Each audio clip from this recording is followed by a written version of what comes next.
Welcome to Hope is Here. My name is Greg Horn, and we are hanging out in Luke chapter 23 this week. And I know that we just recently celebrated Easter, but I just think we really just kind of fast forward after Easter's over and move on to the next thing. And I just want to spend some more time reflecting on what Jesus went through to show how much he loved us, and God sent his one only son. Yesterday, we just talked about a couple verses, Luke chapter 23, verses 26 and 27. Talked about Simon from Cyrene carrying the cross and how people that were around Jesus following him up to the to what they call the skull, Golgotha, to be crucified. Just how painful it was that people were even wailing for him. If you missed yesterday's 14-minute program, I would encourage you to go to our website, hopeishere.today. I know a lot of people are trying to take walks just to get some fresh air, to get out of the four walls with the social isolation. I want to encourage you to go to podbean.com, or to iTunes, the app. You can go to iTunes and you can subscribe to Hope is Here. Just go to those two places, either the Podbean or iTunes, and just type in Hope is Here, and it'll bring it up, and you can subscribe. You'll automatically get our program sent to you daily, and they're only 14 minutes long, and it'd be great to get your spiritual tank filled while you're getting a little exercise. I know a lot of people that are doing that right now. But I want to move on to verses 32 and 34 today. It says, 2 other men, both criminals, were also led out with Jesus to be executed. When they came to the place called the Skull, they crucified Jesus there along with the criminals, one on his right, the other on his left. Jesus said, "Father, forgive them, for they do not know what they are doing." And they divided up his clothes by casting lots. And I know so many of us know that last verse, "Father, forgive them, for they do not know what they are doing." But I want to talk about the first part of that in verse 32. And, Jesus in 32 and 33, it talks about he was placed between the two criminals. And, of course, they wanted to just once again humiliate Jesus, make him look like he was the center point. Got the two criminals, but no, we're going to put Jesus in the center just so we can humiliate him a little bit more. See if we can pour a little more salt on the wound, those brutal wounds that he got from the flogging and being nailed into a cross from his wrist and his feet. And I want to bring up the point that, Jesus was put in the middle of those two criminals.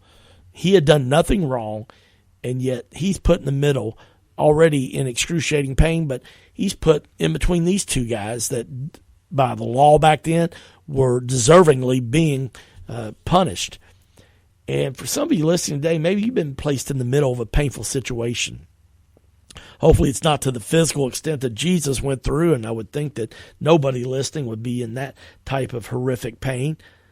But I want to encourage you today that maybe you're in the middle of a very painful situation, a very painful season in life. And I want to encourage you today and let you know that Jesus understands.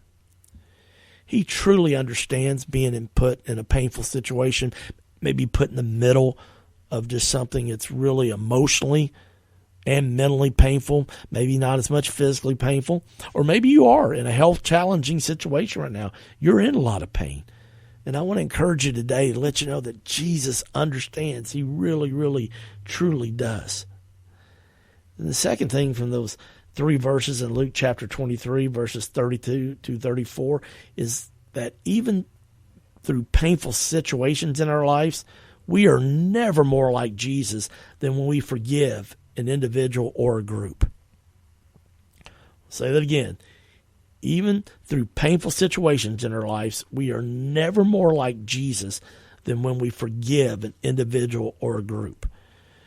Jesus just modeled that in verses 33 and 34 there of Luke chapter 23, when he said, "Father, forgive them, for they do not know what they are doing." And then it says, "And they divided up his clothes by casting lots."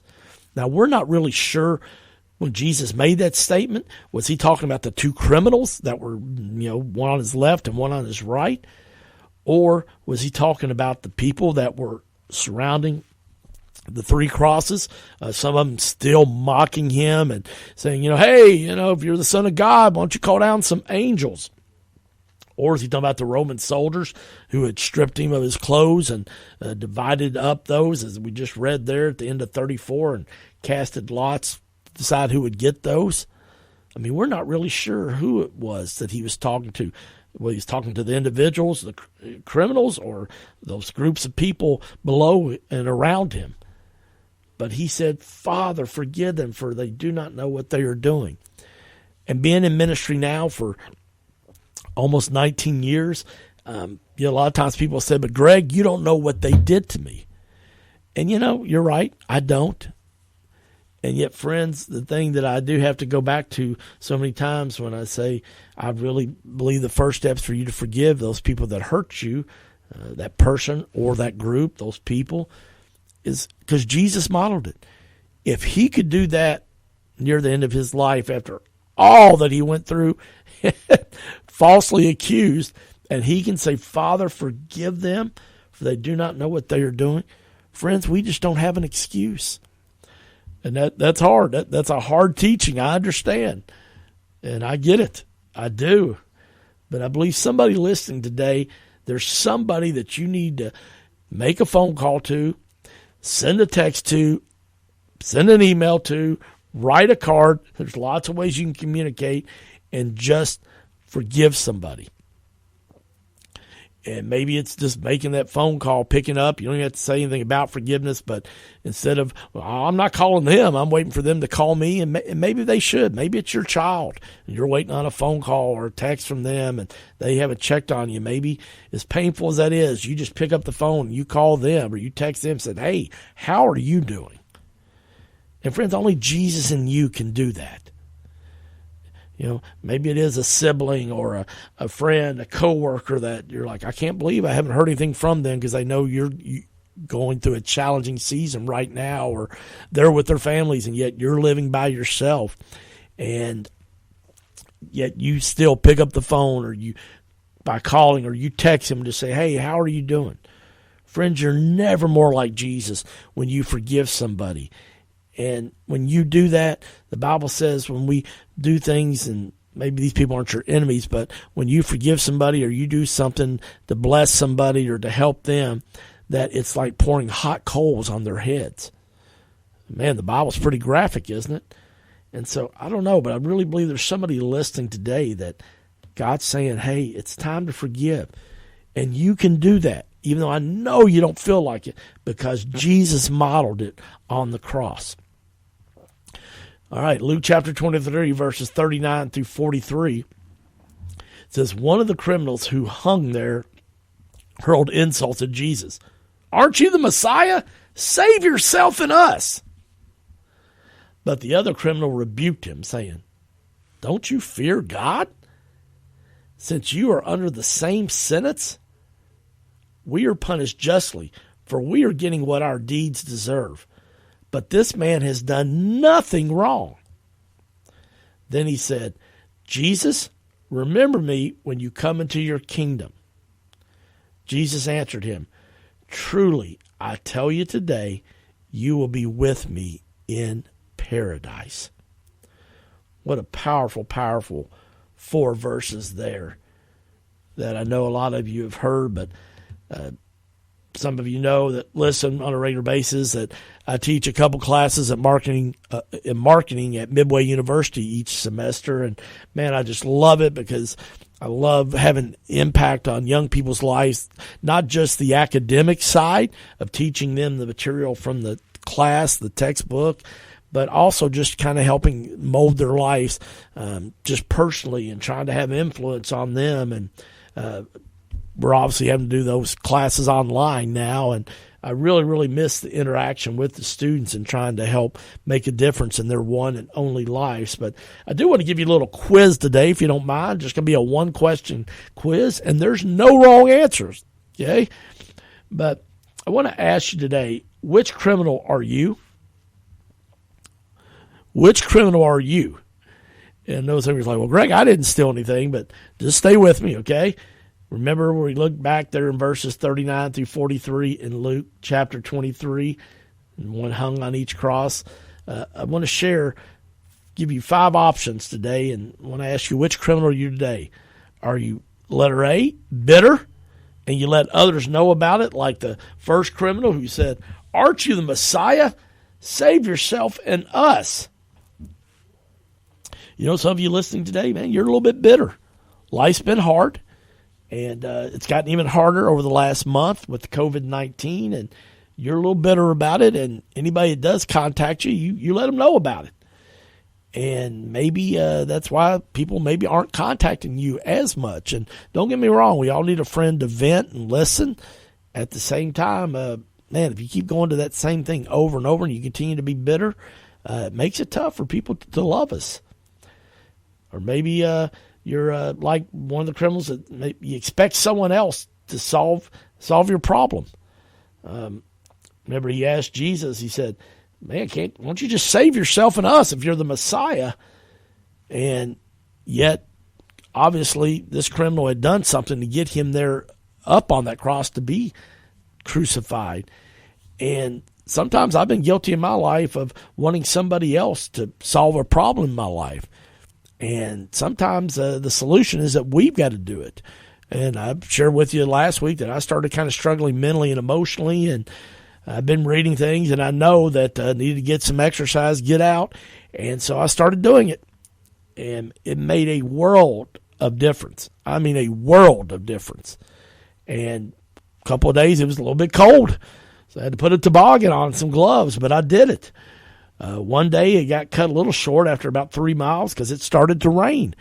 But I went on and walked the last about half mile and got wet. But you know what? I know if I'm going to be mentally and emotionally healthy on top of spending time with God and focusing on my spiritual side, that I needed to do that for my health.